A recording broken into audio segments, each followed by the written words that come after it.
Hi everybody, welcome back to Want to Step. I hope you all are doing great. So in today's episode, I'm gonna guide you on how you can change the AI gender on Snapchat. So it's very easy and simple. So to do that, go ahead and open up Snapchat application. Now you'll be appear with camera. Now go ahead and open up the message box. Now tap on my AI. Now go ahead and tap on that little profile of AI. Once you tap on it, you'll be brought up with this AI. Go ahead and tap on customize. Now here you can see two options, which is avatar and outfit. Go ahead and tap on avatar. So here you can see two gender, which is male and female. The upper side one is female. We can just see the difference by their lips. So I want to change my AI to female, so I can just go ahead and tap on the female one.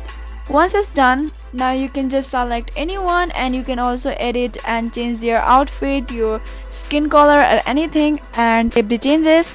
And doing so will successfully help you change AI gender on Snapchat. If you found the video to be helpful and informative, go ahead and subscribe to our channel and also press the notification bell for more updates.